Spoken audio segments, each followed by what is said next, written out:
The British Health Minister in charge of the pandemic is now in a celebrity show eating testicles in the jungle. Meanwhile, Pfizer and Moderna are finally testing vaccines for their impact on myocarditis. So we ask, was the entire pandemic a reality show? During the pandemic, the British Health Minister was Matt Hancock. That means he was essentially in charge of the lockdown restrictions, the policies around vaccines, moving elderly people from one care home to another where they could infect one another, where lockdown measures were imposed on ordinary people that were not met by the government. He himself, of course, broke those lockdown restrictions to have an extramarital affair. Here he is doing that. The reason we're talking about this is because Pfizer and Moderna are now testing their vaccines for their impact on myocarditis. This means that the narrative around COVID continues to shift. The reason for having vaccine passports, the reason for having vaccines at all, the reasons for having lockdowns, the efficacy of vaccines, the impact of COVID. The question that we're offering you is, what kind of reality are we living in now, where a minister who a couple of years ago was in charge of these measures, who was responsible for reporting these regulations to the nation, is now in a reality TV show eating testicles, joshing and joking? I suppose the broader question that we're asking now is, what is the nature of our democracy? What is the nature of our media? What is the nature of our reality when the place that you're most likely to see a reasonable debate about the pandemic and its impact is on a reality TV show where politicians and pop stars and athletes eat animal genitalia for the amusement of the public? And how do we square that with the fact that pharmaceutical companies are now finally conducting tests for the potential impact of those vaccines on heart conditions? What's the plan? Come out of here, write a book. Well, I've just finished a book, Pandemic Diaries. Yeah. Does what it says on the tin. How warts and all is it? Totally. Tells the story straight.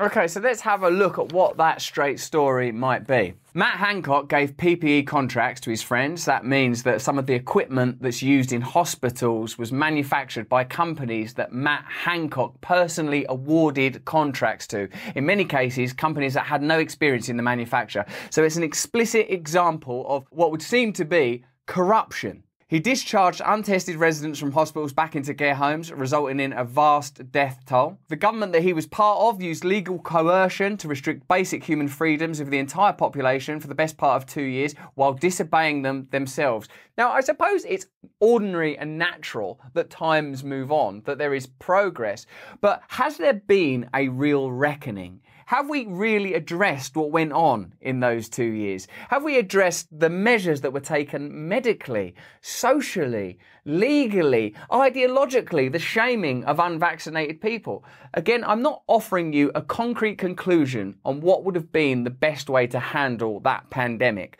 But in retrospect, it looks like many of the measures that were taken were advantageous to pharmaceutical interests, big tech interests, government interests. I'm not saying that's why those measures were undertaken, but one of the, let's call them glorious serendipities of the entire process, is that the situation was ultimately advantageous to some very powerful interests. Now, as we move into a post-COVID world, should we call it that, we do have to recognise that many of the measures that were introduced were potentially not effective and in some cases detrimental. That's if we look at the impact on mental health, other cancers, many of the medical conditions that were neglected during that period. So the idea that we might, as one article in The Atlantic suggested, just move on and forget about it is, I think, irresponsible. I'm not saying that we should continue to stoke tensions between people who politically supported the measures of the pandemic and people who politically were against them. I recognise that a truce is necessary for people to move forward. An amnesty is one thing. That means putting aside our differences. Amnesia is where we forget what happened. Because if we forget what happened, what my concern would be is that we move into this nihilistic space without categories, where nothing has any meaning anymore, where politicians turn up on TV joking about something that a couple of years ago was ruining people's lives, that corporations aren't held to account for their actions, that medical due diligence is not correctly observed and discussed, that issues that were vehemently politicised a couple of years ago are now just sort of brushed aside and swept under the carpet. If we do that, I feel that we're moving closer to a kind of technocratic, technological dictatorship where we can't meaningfully participate in the way that our lives are governed, where we're spellbound by literal spectacles while forgetting the impact that the last 2 years had on a lot of people's lives. You got a lockdown fine, didn't you?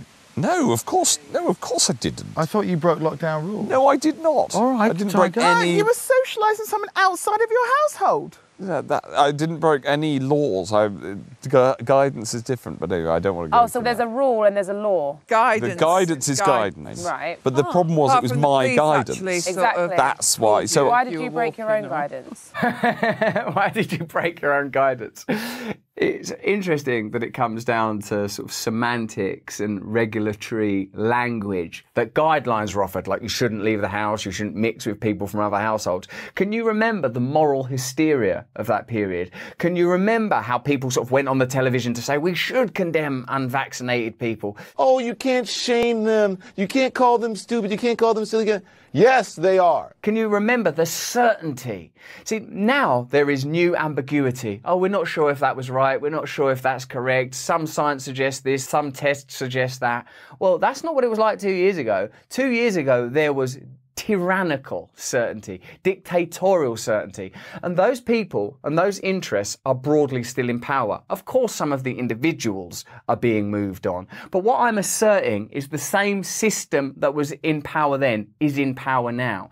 A figure like Matt Hancock, in case you're American and don't understand it, can easily be scapegoated and disregarded. He seems like he might be a bit of a twit, a bit of a nitwit. But his sacrifice and humiliation on a celebrity TV show in order to sell books, while it may offer a kind of purge and a kind of venting of the antagonism that many people felt during the last couple of years, what it doesn't do is address those fundamental problems. It doesn't address the relationship between the government and the media, the government and big business. It doesn't address the ability of powerful interests to control a narrative, and in this case, to control a population. Let's remember that during that lockdown, the government that he was part of held Christmas parties, regular gatherings, were ignoring the guidelines that they themselves put in place. What was it like in your country? In California, did Gavin Newsom break guidelines that they put in place? Have you seen similar things take place all over the world? Have you heard conflicting information? Are you similarly being invited to put it aside? Do you remember when it was suggested that some of these medications might have a detrimental impact on people's health? Do you remember that that was regarded as a conspiracy theory? Have you forgotten already that it was impossible to talk about myocarditis? Now it's being talked about on mainstream media. Now, I'm not donning the tinfoil hat and banging the drum for hysterical thinking. Far from it. I'm suggesting that we recognise this for what it is, part of a spectacle, and we patiently observe medical and scientific data as it emerges, and remember that it should be retrospectively applied to the conditions and circumstances that we've recently lived through. Because it was a mistake, because I fell in love with somebody and we all I know was what taken by happened. love. Well, it's true. But you did it anyway. Well, that's why I apologise for it. My aunt died from COVID in the first wave. Yeah. Right. So we couldn't go to the hospital to go and visit her. Yeah. I had to sit by myself in the church at her funeral. We couldn't hug each other because we were following guidance. Mm-hmm. Yeah. Is it clear now that what we're being offered in lieu of democracy is an actual reality TV spectacle? Is this the place where you have to go to witness this conversation? Are you concerned that on a show called I'm a Celebrity, Get Me Out of Here, we're seeing a more explicit conversation about coronavirus and its impact than you will hear in Congress or in Parliament or any of those hearings where it seems opaque and bureaucratic, where you don't get any clear conclusions? Are you worried that reality is becoming kind of detached from your actual lived experience? While I think it's sort of interesting that that's taking place and, you know, entertaining and sort of good in some ways, my concern is that this is what we're being offered instead of a functioning democracy. Do you remember years ago when these kind of reality TV shows became a phenomenon and people used to say, oh, it's interesting that people will vote for a singer on X Factor or Pop Idol or American Idol or whatever, but we don't have any democratic purchase when it comes to how our communities are run. And that it was seen as a sort of a joke, a humorous point to ponder, that people often remark that the biggest demographic at all, the biggest party, as it were, is the party party of people that don't bother voting at elections. Can you see the connection between this sort of odd nihilistic spectacle where people in a jungle discuss a catastrophe of a couple of years ago while voting the people in and out? Meanwhile, nothing is actually getting done about the mistakes that were made, about the lies that were told, about the profits that were made. Do you not see that these things are connected? That it's not hysterical or conspiratorial to point that out. It's simple rationality. Do you not see that that problem goes beyond Matt Hancock? It's not a single idiot in a jungle trying to launch a book. It's an entire system. Do you recognise that that system includes the media? It includes the corporations that sponsor programmes like this one? That it's an entrenched, deep, systemic problem that won't be solved by sort of hard conversations undertaken in a sort of a faux jungle, or even a real jungle. It might be a real jungle. I'm not saying that the jungle is part of the problem. What I'm saying is that we're being given a kind of synthetic snack instead of a nutritious feast of true political discourse. But sorry, for a lot of families, like mine, it doesn't really cut it. Yeah, that's one of the reasons that I regret it as much as I do. That's one of the reasons I regret it as much as I do. It's odd that you're invited 1 minute to look at it from an emotional perspective, in a sort of a visceral or sentimental way. And at other times we were asked to follow the science, follow the data, look at the facts. Do you see that it's kind of a global gaslighting that's taking place? Look at the facts, look at the data, consider the emotion, consider the emotion. What do you want me to do? How am I supposed to understand this? It is not sufficient to say that Matt Hancock is like one bad apple, or there are a few bad apples going to parties during lockdown, or, you know, if you don't like the Democrat Party, vote for the Republican Party, or if you don't like the Conservative Party, vote for the Labour Party. This is way beyond that. This is systemic corruption so deep and entrenched that nothing short of a total reckoning and renewal will do. Another R word is, of course, revolution, but we've been down that road. This is a serious and fundamental problem. It's a moral problem. It's an ethical problem. It's an ontological problem. A problem of meaning, of being. Who are we? What is the reality we're advocating for? What are our principles? How do you want to reorganise society? Do you want to reorganise it by having a sort of a heartfelt chat round a pretend campfire before someone goes off to eat a jar full of kangaroo bollocks? Or do you want a system where you have some ability to control your own life? Do you have regret regarding the way that, as health minister, you dealt with the pandemic as a whole?